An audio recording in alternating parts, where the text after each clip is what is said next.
जय हिंद दोस्तों, आबारो स्वागतम जानाई आमार फोर्स फ्यूचर यूट्यूब चैनल। आमी शुभंकर, आमी एकजन 2023 सालेर भर्ती आईटीबीपी जवान। ठीक है, तो आमार जारा पुरानो ভিউয়ার पुरानो सबस्क्राइबार तादेरके असंख्य संख्य माने धन्यवाद जानाई এবং বলি যে অনেক ভাইয়েরা কমেন্ট করে, দাদা বিএসএফ হতে গেলে কত নাম্বার লাগবে, সিআইএসএফ হতে গেলে কত নাম্বার লাগবে, আইটিবিপি জওয়ান হতে গেলে কত নাম্বার লাগবে, অনেক কমেন্ট করে অনেক। তো এই ভিডিওটা পুরোটা দেখো, আমি তোমাদেরকে বোঝাই কত নাম্বার পেতে গেলে কি মানে কত নাম্বার পেতে গেলে কোন ফোর্সটা হবে কোন ফোর্সটা হবে না। তো আমি এই ভিডিওটাতে পুরোটা তোমাদেরকে বলবো, চলো ভিডিওটা দেখো পুরোটা, আর ভালো লাগলে অবশ্যই বন্ধুদেরকে শেয়ার করবে। তো একটা কথা কি বলি, বিএসএফ হতে গেলে কত লাগবে, এটা হচ্ছে মেন প্রশ্ন থাকে বেশিরভাগ ছেলে। বর্ডার ডিস্ট্রিক্ট যারা থাকে তারা অবশ্যই কমেন্ট করে, নদিয়া, কৃষ্ণনগর, তারপর মুর্শিদাবাদ, শিলিগুড়ি, এই পাশের যারা ডিস্ট্রিক্টের আছে তারা অনেকেই কমেন্ট করে অনেক। তো একটাই কি বলি যে এসএসসি যে বোর্ড গঠন হয়, এসএসসি বোর্ডেও যদি কেউ থাকে, কেউ যদি ফোর্সে থাকে, কেউ বড় ইউটিউবারও হয়, বা কেউ অনেক অ্যানালাইসিস করছে, কেউ 4-5 বছর জব 4-5 বছর মানে প্রিপারেশন নিচ্ছে, কেউ কেউ এই নম্বর বলতে পারবে না যে তুমি কত নাম্বার এ বিএসএফ সিলেকশন হবে 2025 সালে। কেনটা শোনো একবার। কেনটা হচ্ছে যে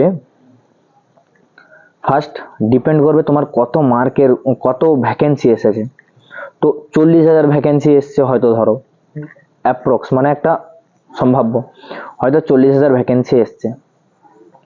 তো 40,000 ভ্যাকেন্সি এলো, ফর্ম ফিল আপ হলো 70 লাখ। কত বললাম? 70 lakh. 70 lakh form fill up হওয়ার পরে হয়তো ধরো 35 লাখ ছেলে পরীক্ষা দিল, পাস করলো 3 লাখ। ঠিক আছে, বা পাস তারা হয়তো দেখা গেল 40,000 ফর্ম ভরেছে, তো 8 গুণ ছেলেকে পাস করাবে, হয়তো 3,20,000 ছেলেকে পাস করালো। তো সেই রকম তারা কাট অফ বানাবে।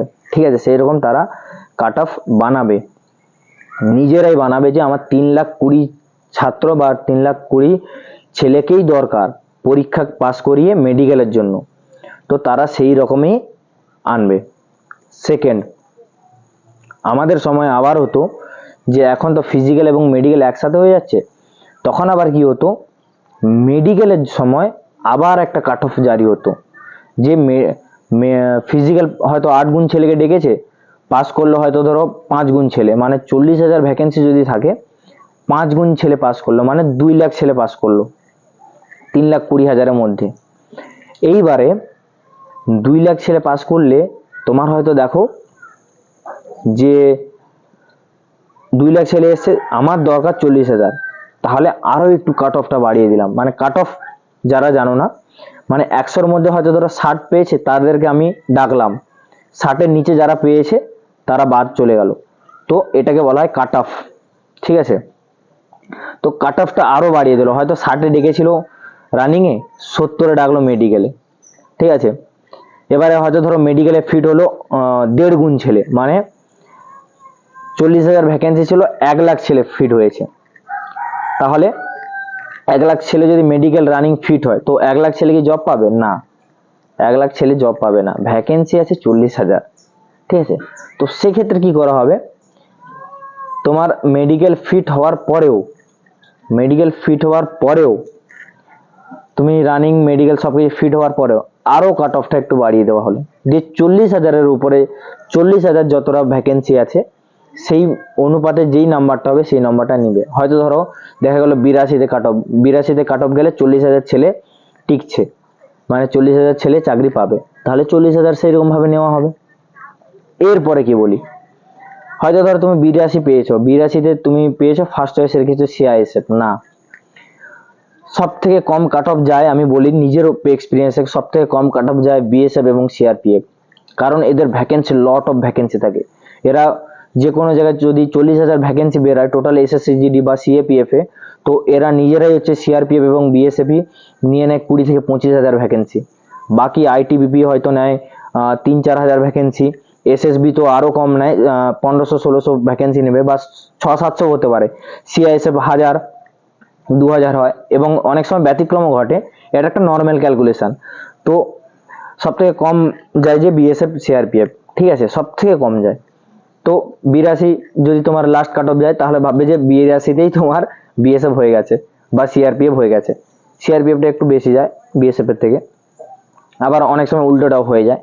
তো এটা এরকম ভাবে ভ্যাকেন্সি তোমার, তারপরে হচ্ছে পোস্ট, তারপরে এরিয়াটাও আবার কি হয়, তুমি কোন এরিয়া থেকে বিলং করছো, কোন ডিস্ট্রিক্ট থেকে বিলং করছো। ডিস্ট্রিক্ট 3 প্রকারের হয়, ঠিক আছে, ডিস্ট্রিক্ট 3 প্রকারের হয়। কেমন? একটা জেনারেল ডিস্ট্রিক্ট, মানে যে ডিস্ট্রিক্টে কোনো ঝামেলা নেই, পশ্চিম মেদিনীপুর, তারপর পূর্ব মেদিনীপুর, ঠিক আছে, হুগলি, এগুলো হচ্ছে জেনারেল ডিস্ট্রিক্ট, সাধারণ ডিস্ট্রিক্ট। সেকেন্ড হয় নকশাল ডিস্ট্রিক্ট, ঝাড়গ্রাম, এগুলো হচ্ছে নকশাল ডিস্ট্রিক্ট।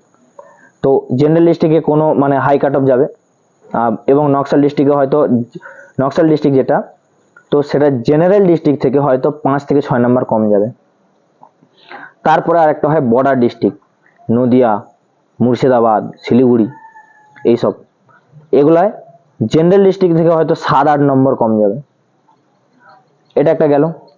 আবার একটা কি বলি, যে তুমি কোন কাস্ট থেকে বিলং করছো সেটাও একটা ম্যাটার করে।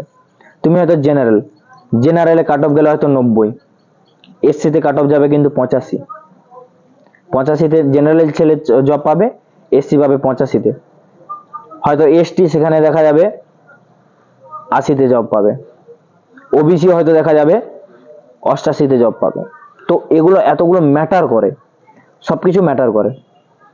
এরপরেও কি বলবো, যে জব মানে কত নাম্বারটা একটা সেফ স্কোর হতে পারে একটা পশ্চিমবঙ্গের ছেলের জন্য, একটা সিএপিএফ এর জব নেওয়ার জন্য কত নাম্বারটা সেফ স্কোর হতে পারে।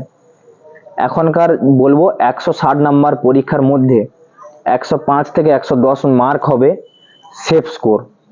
110 প্লাস যদি নম্বর তোমার থাকে, তোমার জব কনফার্ম, ঠিক আছে, তোমার জব কনফার্ম।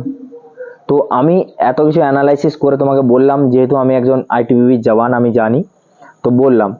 তো দেখা হচ্ছে নেক্সট ভিডিওতে, ঠিক আছে। আর যদি ভিডিওটা ভালো লাগে বন্ধুদের শেয়ার করো, যারা কমেন্ট করে, যারা জানায় যে দাদা বিএসএফ পেতে গেলে কত কি লাগবে, সিআরপিএফ পেতে গেলে কত লাগবে নম্বর, তাদের জন্য। দেখা হচ্ছে নেক্সট ভিডিওতে। জয় হিন্দ, জয় ভারত।